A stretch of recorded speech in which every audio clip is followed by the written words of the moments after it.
हाँ, जितने भी लोग हैं वो सब मसीह के चेले हैं, है ना। मसीह के चेले यानी मसीह के पीछे चलने वाले लोग। सो जितने भी मसीह के लोग हैं, आप सब तैयार हैं? तैयार हैं? किस चीज के लिए तैयार? किस चीज के लिए? वचन सुनने के लिए? मैं तो पूछ ही नहीं रही। फिर किस चीज के लिए तैयार? हाँ, किसके लिए? चेलों की मीटिंग के लिए? वो भी नहीं। मेरा सवाल है, क्या आप तैयार हैं? किस चीज के लिए तैयारी की बात कर रही हूँ? मैं बात कर रही हूँ, हमारे लिए जब भविष्यवाणियां होती है तो हम इंतजार करते हैं उन्हें पूरा होने का, कि जो भविष्यवाणी मेरे लिए की गई है वो मेरे जीवन में पूरी हो। और हम प्रभु से प्रार्थना करते हैं, प्रभु मुझे तैयार कर उस भविष्यवाणी को पूरा होने के लिए। सो मैं बात कर रही हूँ, क्या आप तैयार हैं उस भविष्यवाणी के पूरा होने के लिए जो आज से 2000 साल पहले की गई मसीह के चेलों के लिए? वो कौन सी भविष्यवाणी? प्रभु यीशु मसीह ने मत्ती की किताब में, जब प्रभु यीशु मसीह ने अपनी सेवा शुरू करी थी, तभी इस भविष्यवाणी को किया था। मत्ती की किताब और उसका 5वां अध्याय और उसका 10 से 12 पद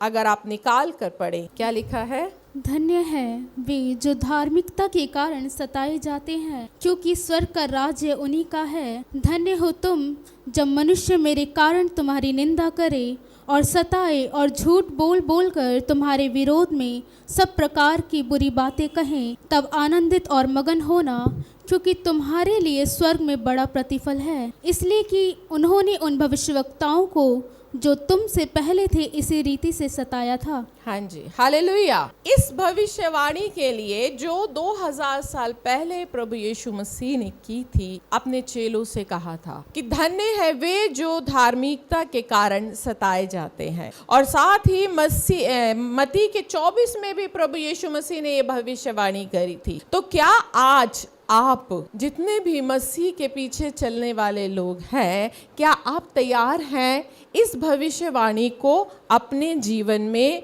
पूरा होने के लिए, सताए जाने के लिए? अभी तक तो स्वर्ग उठाने की बात चल रही थी, अब आ गया सताया जाना।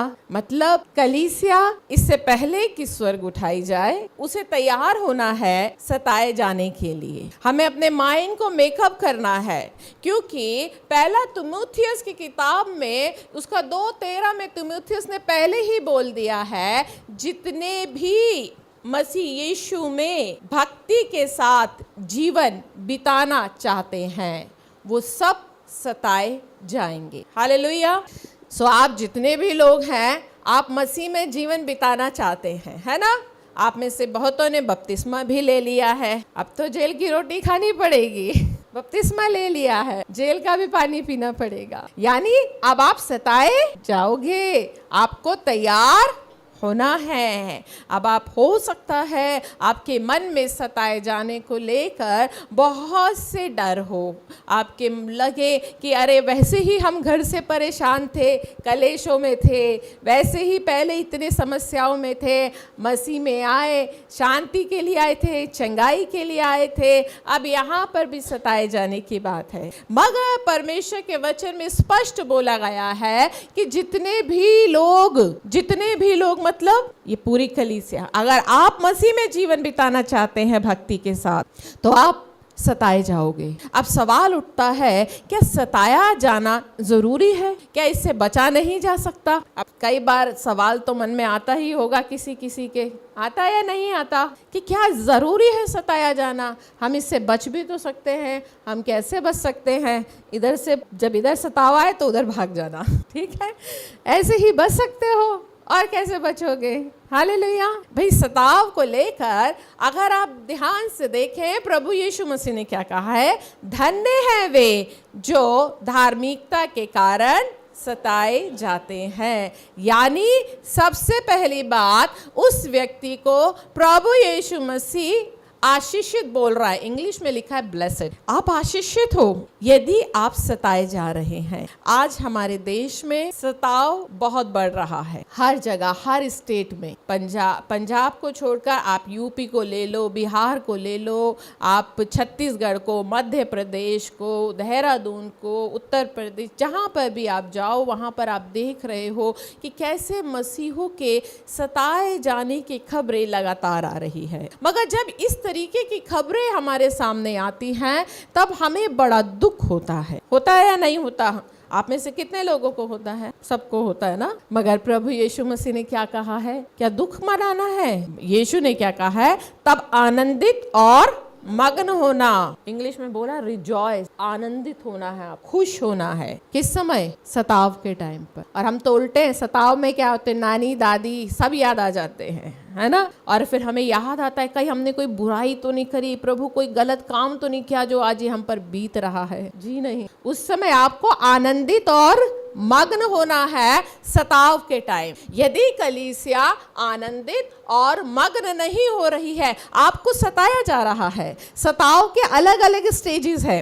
पहला स्टेज होती है पारिवारिक स्तर पर सताव। जब एक व्यक्ति प्रभु यीशु मसीह को उद्धारकर्ता मानता है तब उसे पारिवारिक स्तर पर सताया जाता है, यानी फैमिली, उसकी फैमिली, उसके रिश्तेदार उसे सताते हैं, परेशान करते हैं। आपने भी बहुत सी ऐसी गवाहियां सुनी होंगी जहां किसी भाई या बहन ने जब मसीह को ग्रहण किया तो उसके परिवार वालों ने उसको त्याग दिया, खाने को नहीं दिया, घर से बाहर निकाल दिया। अभी बीते दिनों मैंने गवाही सुनी थी, एक बहन बता रही थी, महाराष्ट्र की थी, एक लड़की जिसने प्रभु यीशु मसीह पर विश्वास किया। उसके परिवार ने उसे कलीसिया जाने के लिए रोका, वो रुकी नहीं। उसके परिवार ने उसको कपड़े उतार कर घर के बाहर कर दिया। उसको ये पनिशमेंट, एक जवान लड़की को, और किसी और ने नहीं, उसी के परिवार ने। और ये घड़ी जो होती है जब हमारा परिवार हमें सताता है, हमारा रिश्तेदार हमारे सताते हैं, तब बड़ी ही दुखद बात होती है, क्योंकि उस समय हमें लगता है कि हमारे परिवार के लोग हमें नहीं समझ रहे। फिर दूसरा आता है सताव हमारे समाज का। जब आप काम पर जाते हो, आपको काम पर, ऑफिस में आपको सताया जाता है इसलिए कि आप मसीह पर विश्वास करते हैं। आपको समाज, आपके पास पड़ोस, आपके मोहल्ले के लोग आपको नकारते हैं, सताते हैं, क्योंकि आप मसीह पर विश्वास करते हो। आपको तरह तरह की बातें सुनाई जाती हैं। उस समय भी हमें बड़ा अफसोस होता है और हम दुख बनाते हैं। मैंने कई बार बहुत से लोगों को देखा है, जब उनके परिवार में परेशानी आती है उन्हें दुख होता है। कई बार मन में विचार आता है शायद उन्हें मसीह को अपनाने के कारण दुख हो रहा। मगर वचन क्या कह रहा है? प्रभु यीशु मसीह ने क्या कहा? तब आनंदित और मग्न होना। उस समय हमें आनंदित और क्या होना है? मगन होना है, यानी खुश होना है सताव के टाइम पर। क्यों? जिस समय आप पर सताव आएगा और आप उस समय, उस स्टेज को, उस परिस्थिति को आप इंजॉय करोगे। हम आनंदित और मग्न कब होते हैं? त्योहार पर होते हैं, जब कोई खुशखबरी होती है, कोई अच्छी बात घटती है, तब हम आनंदित होते हैं। जब हमारे जीवन में कोई अच्छा काम होता है। अगर आपको मसीह के कारण उठा के जेल में डाल दिया जाए, आपके साथ अपमानित आपको करा जाए, तो क्या आपके अंदर आनंद आएगा? आएगा। भले ही अभी यूं कर लो, बट आएगा नहीं। सच बता रही हूँ, है ना, नहीं आता। उस समय फोन करके सबसे पूछा जाता है, या परमेश्वर को ही कॉल लगाई जाती, प्रभु कहाँ कमी रह गई मुझ में? क्या मैंने गलती कर दी? ये मुझ में क्यों आ रहा है? वो तो आना ही है। अगर आज आप मसीह में हो तो आज अपने माइंड को ना इस बात के लिए आप तैयार कर लेना। आप चेलों की सभा में आए हो और प्रभु यीशु मसीह ने अपने चेलों को ही ये बात बोली थी। अगर आप अपने आप को मसीह का चेला समझते हो तो अपने आप को तैयार कर लेना कि आप सताए जाओगे और उस सताव से आप बच नहीं सकते, क्योंकि यीशु मसीह भी सताया गया था। यीशु मसीह पर भी झूठे आरोप लगे थे। सो जब हमारा उद्धार करता उस प्रोसेस से होकर गुजरा है, तो ऐसा हो नहीं सकता कि आप स्वर्ग की पुस्तक में आपका नाम लिखा जाए और आप सताया ना जाओ। ऐसा हो नहीं सकता। प्रकाशित वाक्य की किताब में भी पहले ही बोल दिया गया है। अगर आप प्रकाशित वाक्य की किताब निकालोगे ना, तो वहां पर क्या बोला गया है? प्रकाशित वाक्य है और उसका 2 और उसका 10वां अध्याय। जो दुख तुझको झेलने होंगे उनसे मत डर, क्योंकि देखो शैतान तुम में से कुछ को जेल खानों में डालने पर है, ताकि तुम परखे जाओ, और तुम्हें 10 दिन तक कलेश उठाना होगा। प्राण देने तक विश्वासी रहे तो मैं तुझे जीवन का मुकुट दूंगा। हाँ, क्या लिखा है? तुम्हें दुख उठाना होगा और प्राण देने तक विश्वासी रहना है। यानी जब आप पर कलेश आए, दबाव आए, आपके साथ परिस्थितियां आपके विरोध में हो, तब आपको कौन सी स्टेज तक विश्वास योग्य रहना है?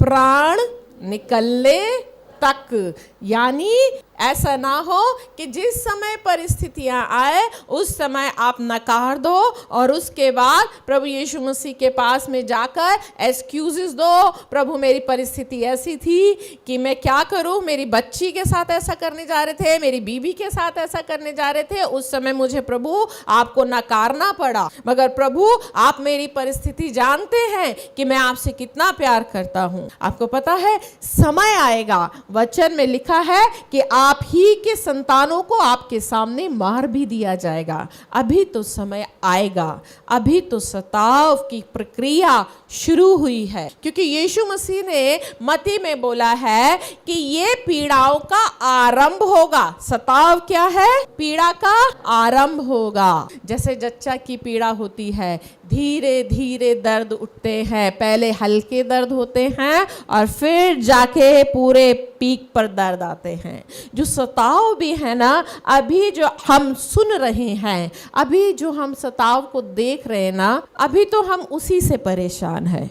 अभी तो आप सोचो, अभी तो इन सतावों को बढ़ना है। और उन लोगों के लिए जो मसीह पर विश्वास करते हैं, उन लोगों के लिए अभी तो सताव आना है। और आपके लिए ये चुनाव होगा कि आपने यीशु मसीह को चुनना है या उसे इनकार करना है। आपको अपने माइंड को तैयार करना है कि उस समय सताव की प्रक्रिया में जब आप गुजरोगे, उस समय आपको अपनों तक को खोना पड़ेगा। आपके अपने, आपके पति हो सकते हैं, आपके बच्चे हो सकते हैं, आपकी बीवी हो सकती है, आपका बहुत ही प्रिय कोई जन हो सकता है जिन्हें आपको खोना पड़े। तो क्या आप उस समय के लिए अपने आप को मेकअप कर रहे हैं? आज अगर मैं आज की बात कहूं, अगर आज की रात ही ऐसी कोई घटना घट जाए, अगर इसी समय हमारी कलीसिया में, जैसे आजकल कलीसियाओं में चल रहा है कि चलती हुई कलीसिया में विरोधी घुस जाते हैं और उन्हें मारते हैं, पीटते हैं, अगर इसी समय ऐसा दल आ जाए और आपकी कनपटी पे बंदूक रखे या आपके बच्चे पर बंदूक रखे, आपकी पत्नी पर रखे और कहे कि इसी समय बोलो तुम यीशु मसीह को ग्रहण करोगे या तुम इसका प्राणों का त्यागना, अगर इसके प्राण प्यारे हैं तो यीशु मसीह को त्याग दो, तो आप अभी डिसाइड कर लो आप उस स्टेज पर, उस परिस्थिति में क्या करोगे। स्वाभाविक है कि आप अपने प्रिय जन को चुनेंगे या नहीं चुनेंगे, क्योंकि आप अपने बच्चों से प्यार, अपने पत्नी से, अपने बच्चों से प्यार। अभी तक हम स्वर्ग जाने के लिए तो तैयार हैं, मगर उस स्वर्ग के लिए, स्वर्ग जाने के लिए यीशु ने कहा था जो मेरे पीछे होना चाहे वो अपना क्रूस उठाए। क्रूस यानी वो दर्द, वो तकलीफ, वो पीड़ा, वो नकारा जाना। अभी से वो क्रूस पर यीशु को चढ़ाया गया था, उसको मारा गया था, उसके प्राण निकल गए। यहाँ हल्का सा दर्द हमसे बर्दाश्त नहीं होता। आज हम सब चाहते हैं कि जीवन की पुस्तक में मेरा नाम आ जाए, यीशु मसीह आने वाला है, मैं तैयार हो जाऊं। मगर उस तैयार होने की प्रक्रिया से मैं आपसे पूछना चाहती हूँ, क्या आप तैयार हैं अपने प्रिय जन को उस कीमत पे देने के लिए? जैसे इब्राहिम को परमेश्वर ने कहा था कि तू अपना इकलौता बेटा मुझे होम बलि कर दे। वो परमेश्वर से प्यार करता था, उसने एक सेकंड नहीं सोचा। क्या आज हम ऐसा प्यार परमेश्वर से करते हैं? आप बताइए, क्या आप आनंदित होंगे उस परिस्थिति में जिस समय आपके बच्चे को मारा जा रहा होगा, आपकी पत्नी को, आपके पति को मारा जा रहा होगा, कहा जा रहा होगा कि या तो तू यीशु को छोड़ दे या इसका जीवन ले ले? क्या तैयार है उस समय के लिए? यीशु मसीह ने इस भविष्यवाणी के लिए 2000 साल पहले ही बोल दिया था, और हम तमाम भविष्यवाणियों के लिए प्रार्थनाएं करते हैं, और आज ये भविष्यवाणियां भी पूरी होने वाली हैं, बहुतों के जीवन में पूरी भी हो रही हैं। और ऐसी बात नहीं है कि आज अगर हमारे जीवन में ये परिस्थिति नहीं है तो हम सताव से बच गए हैं। ये तो वो प्रोसेस है। आप कभी कभी बड़ी बड़ी फैक्ट्रियों में देखते हो ना, कोई भी चीज जब बनकर निकलती है, चाहे चिप्स बनकर निकलते हैं, चाहे दवाई बनकर निकलती है, तो वो जो दवाई है या कोई भी चीज है, वो जो भी है हमारे हाथ में है, तो वो उस प्रोसेस से निकल कर आई है। आप जो चटखारे खाकर आप लेज खा लेते हो, चिप्स खा लेते हो, वो उस प्रोसेस से गुजर कर आई है। उबलते हुए तेल में पहले तली गई है, धुली गई है, उस प्रोसेस से गुजर कर आई है, तब वो आपके हाथों में आई है, तभी आपको चटपटी लग रही है। क्या आप अपने आप को उस तेल में उबालने के लिए तैयार है? सताव के तेल में आप अगर नहीं है तो आपके सामने ये अभी ये समय है कि आप अपने लिए प्रार्थना करें कि हे प्रभु, मुझे उस समय के लिए तैयार कर, कि कहीं ऐसा ना हो कि जब ये परिस्थिति आए तो मैं तेरे सामने से, तेरे नाम से मुकर जाऊं, क्योंकि बहुतेरे मुकर जाए। आज हम कितना भी यीशु मसीह का गाना गा लें, कितना भी स्वर्ग जाने की बातें कर लें, एक माँ के सामने जब उसके बच्चों को मारा जाता है, एक माँ से एक बच्चे की तकलीफ नहीं बर्दाश्त होती। अगर सोचिए, अगर एक माँ के सामने बच्चे को मारा जाएगा तो वो क्या करेगी? क्या वो यीशु मसीह को चुनेगी? मैं गवाही सुन रही थी अभी बीते समय, एक प्रचारक के साथ में उसकी पत्नी प्रेग्नेंट थी। उसकी प्रेग्नेंट पत्नी के साथ में उसके साथ इतना सताव आया कि पहले उस पत्नी के साथ में प्रेग्नेंट उसको बोला गया तू मसीह को नकार दे। उसने कहा मैं मसीह को नहीं छोड़ूंगा। उसकी पत्नी को लाए जो प्रेग्नेंट थी, उसके सामने उसे निर्वस्त्र किया, उसके साथ में गलत काम किया, गर्भवती औरत, और उसे मार दिया। मगर उस प्रचारक ने तब भी बोलता रहा मैं मसीह को नहीं छोड़ू। कीमत चुकाई है स्वर्ग जाने की। क्या आज हम तैयार हैं ऐसी परिस्थिति से गुजरने के लिए? वचन में लिखा है आनंदित और मगन होना। ऐसी परिस्थिति में क्या आप आनंदित होने के लिए तैयार हैं? शाऊल को देखो, पौलुस और सिलास को जब बंदी गृह में डाला गया था, वचन बताता है उन्हें पहले पीटा गया, निर्वस्त्र करके पीटा गया। पीटने के बाद में उनके हाथों में बेड़ियां लगा दी। बेड़ियां लगाकर वो, आप सोचिए, जिनको कपड़े उतार कर बेत मारी गई है, नंगे बदन बेत मार, क्या पीड़ा से वो गुजरे हो। नंगे बदन, कपड़ा तो फिर भी सपोर्ट कर लेता है, बेतें मारी गई हैं नंगे बदन पर, और उनको काठ लगा दी है, बेड़ियां लगा, और उस परिस्थिति में वो परमेश्वर की आराधना कर। क्या जुर्म किया था उन्होंने? मसीह के नाम का प्रचार, मसीह के नाम, और उसमें भी वो परमेश्वर की आराधना कर रहे हैं। इसका मतलब वो भी इसी वचन का पालन कर रहे हैं, आनंदित और मग्न। वो उस परिस्थिति में, आज कितने ही पास्टर, प्रचारकों को जेल में डाला जा रहा है, क्या वो जेल में आनंदित है? क्या उनके परिवार के लोग आनंदित है? अगर आज हमारे प्रिय को मात्र इसलिए जेल में डाल दिया जाए क्योंकि वो परमेश्वर के नाम की सेवा कर रहा था, कहीं प्रार्थना करने गया था और उसे जेल में डाल दिया गया, तो हम परमेश्वर के सामने घुटनों पर रोएंगे, प्रभु उसने कोई गलत कार्य नहीं किया, आप तो जानते हैं, हम रोएंगे। मगर वचन बता रहा है तुम्हें आनंदित और मग्न होना है। उसका पहला पत्रस में, उसका पहला पत्रस 4 अध्याय और 12 वचन क्या बोलता है? 12-14 में, प्रियो, जो दुख रूपी अग्नि तुम्हारी परखने के लिए तुम में भड़की है, इससे यह समझकर अचंभा ना करो कि कोई अनोखी बात तुम पर बीत रही है, पर जैसे जैसे मसीह के दुखों में सहभागी होते हो आनंद करो, जिससे उसकी महिमा के प्रकट होते समय भी तुम आनंदित और मगन हो। क्या लिखा है? जो दुख रूपी अग्नि तुम्हें परखने के लिए, यानी जब सताव आएगा तो वो क्या करेगा? परखेगा। सताव हमें क्या करता है? परखता। सुनार सोने को खरा बनाने के लिए किस में डालता है? आग में डालता है। और यहीं पर बोल रहा है जो दुख रूपी अग्नि, यानी प्रभु यीशु मसीह, परमेश्वर, इससे पहले कि हमें स्वर्ग लेकर जाए, वो स्वर्ग ले जाने से पहले वो हमें उस दुख रूपी अग्नि में डाल। और वचन बता रहा है जो दुख रूपी अग्नि तुम्हें परखने के लिए तुम पर आई है।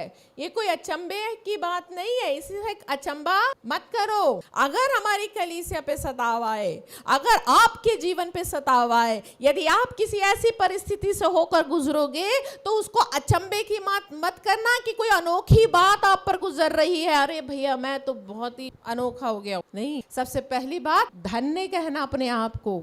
वचन में लिखा है, धन्य है वे जो मेरे नाम के कारण सताए जाए। अगर आप मसीह के कारण सताए जाओगे ना, तो सबसे पहले अपने आप को आशीषित समझना। दूसरा काम आपको करना है, आनंदित होना है। आपको आनंदित होना है कि प्रभु ने मुझे इस योग्य समझा, जैसे पौलुस और सिलास आनंदित हुए थे। डैनियल को भूखे शेरों के सामने भी डाल दिया, वो उस समय भी उसने अफसोस नहीं किया, वो उस समय भी आनंदित रहा, उसने परमेश्वर पे भरोसा। आज कितने ही लोग शेर के सामने पड़े। यहाँ शेर वो नहीं है, शेर वो उनकी परिस्थितियां, जिन्हें लगता है ये मुझे खा जाएगी, ये परिस्थिति तो बस अब मैं टूट जाऊंगी। आज परिस्थितियां शेर के समान आपके सामने, और आप रोते हो, बिलखते हो, मगर आप उस परिस्थिति में आनंदित क्यों नहीं होते हो? क्यों नहीं? आपके अंदर वो आनंद, अगर प्रार्थनाएं सुन ली जाती है तो हमारे अंदर आनंद है। यदि हमें आशीष, चंगाई, छुटकारा मिल जाता है तो हमारे अंदर आनंद है। मगर यदि सताव है तो हमारे अंदर आनंद नहीं है। ये भी तो प्रभु का ही वचन है। यीशु ने ही तो कहा है कि आनंदित होना। और पतरस भी बोल रहा है कि पर जैसे जैसे मसीह के दुखों में सहभागी होते हो, जैसे जैसे तुम्हारे जीवन में सताव आते हैं, समस्याएं आती हैं, तुम अपमानित होते हो, नाना प्रकार के समस्याएं इस कारण तुम पर आ रही हैं कि तुम यीशु मसीह पर विश्वास कर रहे, तो उस समय तुम्हें आनंद करना, जिससे उसकी महिमा के प्रकट होने के समय भी, ताकि जब उसकी महिमा प्रकट हो तब तुम आनंदित और मगन हो। यानी यदि आप आज उस परिस्थिति में, जिस परिस्थिति में सताव की, समस्याओं की, आपको निग्लेक्ट किया जा रहा है, आपको नकारा जा रहा है, सताव आ रहा है, और उस परिस्थिति में भी यदि आप प्रभु में अपने आप को धन्य समझ रहे हैं, आनंदित समझ रहे हैं, और जैसा प्रकाशित वाक्य में बोला गया है, प्राण देने तक विश्वास योग्य रहे। और यहाँ पर एक बात और बोली गई है प्रकाशित वाक्य पर कि जो जय पाए, क्या लिखा है? क्योंकि जो जय पाए, यानी आपको कलेश पर क्या करना है? जय पानी है। आज बहुत से लोग हल्के से सताव के कारण मसीह को छोड़, जहां घर में, परिवार में समस्या आती, यानी वो हार गए, वो जय नहीं पा पाए। और वचन में लिखा है जो जय पाए। और आपको पता है सताव हमारे जीवन में बढ़ोतरी को लेकर आता है। प्रेरितों के काम में भी जब यूहन्ना और पतरस को पकड़वाया गया था, अगर आप निकाले प्रेरितों के काम और उसका 5वां अध्याय, जब प्रेरितों को पकड़वाया गया था 5 अध्याय, और उसका 40 में जब आप पढ़ेंगे, 40 और 41, 40-41, तब उन्होंने उसकी बात मान ली और प्रेरितों को बुलाकर पिटवाया और यह आदेश देकर छोड़ दिया कि यीशु के नाम से फिर कोई बात ना करना। वे इस बात से आनंदित होकर महासभा के सामने से चले गए कि हम उसके नाम के लिए अपमानित होने के योग्य तो ठहरे। प्रेरित भी यहाँ पर बताओ, उन्हें पिटवाया है और वो आनंदित हो रहे हैं कि हम इस बात से के नाम के लिए अपमानित होने के लिए ठहरे हैं। हम निकालेंगे एक वचन, प्रेरितों के काम 4 का 3 और 4। उन्होंने उन्हें पकड़कर दूसरे दिन तक हवालात में रखा, क्योंकि संध्या हो गई थी, परंतु वचन के सुनने वालों में से बहुत ने विश्वास किया और उनकी गिनती 5000 पुरुषों के लगभग हो गई। यहाँ पर एक वर्ड आ रहा है परंतु। पतरस और यूहन्ना को पकड़कर उन्होंने दूसरे दिन तक हवालात में रखा, पतरस और यूहन्ना को जेल में रखा, मगर परंतु वचन के सुनने वालों में से बहुतों ने विश्वास किया। यानी जिस समय पर पतरस और यूहन्ना ने वचन प्रचार किया था, उसके कारण उनको मारा गया, जेल में रखा गया। मगर जेल में तो रखा, परंतु सुनने वाले क्या हो गए? विश्वास में आए, यानी कलीसिया बड़ी। निर्गमन की किताब में भी अगर आप जाएंगे ना, तो इजरायली जब मिस्र की बंधुआइयों में थे, उस समय इजरायलियों को बहुत सताया जाता था फिरौन के द्वारा। निर्गमन की किताब और उसका 1 अध्याय और उसका 12 पद। पर ज्यों-ज्यों वे उनको दुख देते गए, त्यों-त्यों वे बढ़ते और फैलते चले गए, इसलिए वे इजरायलियों से अत्यंत डर गए। वचन क्या कह रहा है? जैसे जैसे मिस्री लोग इजरायलियों को दुख देते गए, पर कठिन से कठिन परिश्रम कराते गए, त्यों त्यों वो बढ़ते और फैलते गए। आज यही तो हो रहा है हर जगह। आज समस्त संसार में भी ना मसीहों को बहुत सताया, ये सोच के सताया जा रहा है कि इनको सताएंगे, मारेंगे, मसीहत को खत्म कर। मगर जितना वो उन्हें सता रहे हैं, मसीहत उतनी ही बढ़ती। मसीहत मात्र एक मनुष्य, एक यीशु मसीह इस संसार में आए थे। प्रभु यीशु मसीह ने अपने 12 चेलों को बनाया। 12 चेलों को उस समय के लोगों ने सताया, लोग और बढ़ गए। ये तो शुरू से ही हो रहा है। जैसे जैसे मिस्रियों को जैसे जैसे इजराइलियों को सताया, इजरायली बढ़ते गए। आज भी मसीहों को कितना सताया जा रहा है। आज हमारे देश की सरकार भी भरसक प्रयास कर रही है कि मसीहत को दबा दिया जाए, मसीहत को दबा दिया जाए। मगर जितना दबाने की कोशिश कर रहे हैं ना, वो और बढ़ते जा। दिन प्रतिदिन मसीहों की संख्या बढ़ती जा रही है, क्योंकि ये तो बाइबल में लिखा हुआ है। इसे तो कोई रोक ही नहीं सकता है। यानी जितना वो सताव आएगा, जितना कोई आपको दबाएगा, जितना आप पर परेशानी आएगी, आप उतने ही बढ़ते चले। हालेलुया, ये प्रभु के वचन। इसीलिए सताव में हमें आनंदित होना है। अगर कोई सताए तो आप समझ जाना कि अब मुझे बढ़ने, क्योंकि मुझ पर सताया जा रहा है, मुझे अपमानित होने का मौका मिल रहा है। धन्य हूं मैं, क्योंकि मुझे यीशु मसीह के नाम से अपमानित होने, यानी अब मुझे बढ़ाने का समय आया। क्योंकि सताया किसको जाएगा? जिसमें कोई काबिलियत देखी जाएगी, उसी को तो सताया जाएगा, है या नहीं? है? अब भैया जो पहले से ही डफ्फर हो, उसको कौन सताएगा? जिसके अंदर विश्वास ही नहीं है। अब पहले से ही सताने वाले को पता है कि ये चर्च जाता है तो किस लिए, खाने जाता है या चंगाई के लिए जाता है या पैसे के लिए जा रहा है या नौकरी पाने के लिए, उसको कौन सताएगा? मगर जहां प्यार देखा जाता है वहीं है ना।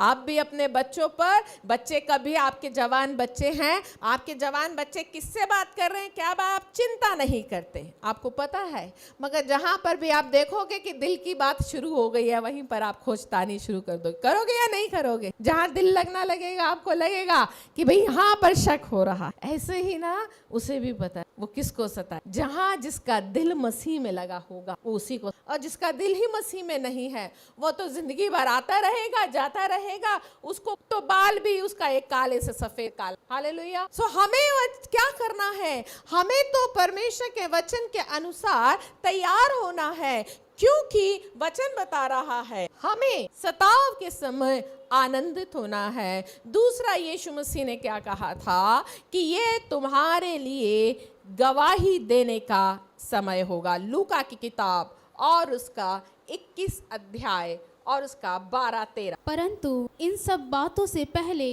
वह मेरे नाम के कारण तुम्हें पकड़ेंगे और सताएंगे और पंचायतों में सौंपेंगे और बंदी गृह में डलवाएंगे और राजाओं और हाकिमों के सामने ले जाएंगे, पर यह तुम्हारे लिए गवाही देने का अवसर हो जाएगा। हाँ, पर ये जब सताव आएगा तब हमें ना सिर्फ आनंदित होना है, परंतु क्या करना है? गवाही देने का। यही तो समय है गवाही देने का। ये गवाही वो गवाही नहीं है कि आप चर्च में खड़े होकर कहो मेरी कमर दर्द ठीक हो गई थी, हाँ? मेरा भूत भाग गया। ये वो गवाही, ये तो वो गवाही है जो पौलुस ने भी राजा अग्रिप्पा के सामने जाकर दी थी, राजाओं के साथ, हाकिमों के सामने, गवर्नर के सामने, पंचायतों में आपको सौंपेंगे।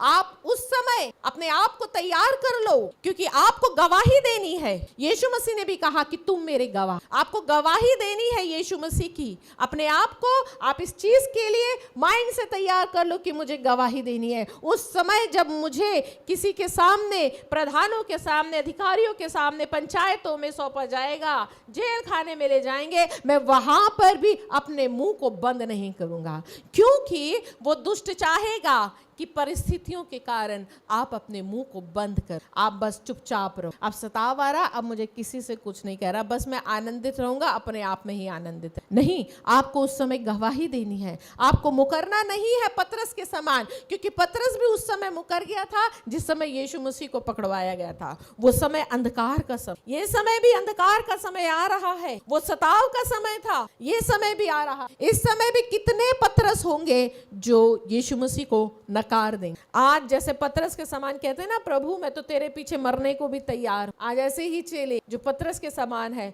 वो उस समय यीशु मसीह को नकार ना दें। अपने आप को आप तैयार कर लो कि आपको गवाही देनी है। यदि कोई आपसे पूछे कि क्या तू यीशु मसीह को जानता है, तो आप कहना हाँ मैं यीशु मसीह को। आप मुकर मत जाना, क्योंकि यदि आप मुकर जाओगे तो यीशु मसीह ने क्या कहा है, जो मनुष्यों के सामने मुझे इनकार करेगा उसका मैं स्वर्गीय पिता के सामने इनकार। ये आपके लिए घड़ी होगी लोगों के सामने स्वीकार कर। अभी मेरी किसी से बात हो रही थी, तब उन्होंने बातों बातों में बताया वो अभी अपने परिवार, अपने रिश्तेदार में इस बात को जाहिर नहीं कर रहे हैं कि हम चर्च जा, सीक्रेट चुपचाप। आप गवाही कब दोगे अगर आप जाहिर नहीं कर? अगर आप आज जाहिर नहीं, तो अब गवाही कब आएगा? आप क्या कोई बुरा काम कर जो आप छुपा कर रहे हो? आपको लज्जा आ रही है चर्च आने में, अगर आपको लज्जा आ रही है तो आप छोड़ सकते हो। अगर आपको मसीह का नाम पर स्वीकार करने पे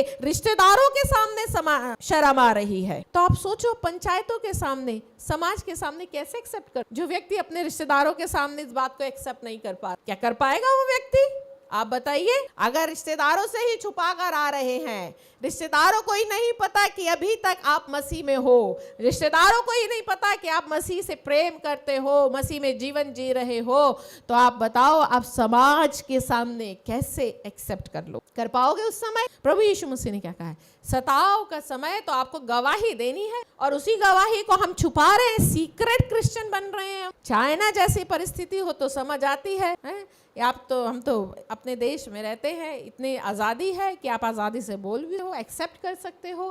फिर किस बात का आपको सताव, फिर किस बात का आपको डर है कि आप अपने रिश्तेदारों के सामने भी एक्सेप्ट नहीं कर रहे कि आप मसीह में हो? यीशु मसीह ने कहा तुम्हारे लिए गवाही। हालेलुया। हम बहुत सी चीजों के लिए अपने आप को तैयार करें। ये समय है कि आप इन बातों के लिए गंभीर हो। जब दूसरे लोगों की गवाहियां सुनते हो तो जरा अपने आप को उस जगह रख कर देखा करो कि यदि मैं इस सिचुएशन में होती तो मैं क्या कर, और जब ये परिस्थिति मेरे सामने आएगी तो क्या मैं इस परिस्थिति से गुजरने के लिए तैयार हूं? जैसा मैंने आपको बताया, उस प्रचारक की गर्भवती पत्नी के उसके सामने निर्वस्त्र करके उसके साथ गलत किया और उसी प्रेग्नेंट लेडी को उसको मार दिया गया। तो क्या उस परिस्थिति से गुजरने के लिए आप तैयार? यदि आप तैयार नहीं है तो आप मान लीजिए अभी आप स्वर्ग जाने के लिए भी तैयार, क्योंकि ऐसा हो नहीं सकता कि आप बिना सताव के, बिना यीशु मसीह को समाज के सामने एक्सेप्ट करें आप स्वर्ग। आपको अपने आप को तैयार, हालेलुया। और जब ये परिस्थितियां आए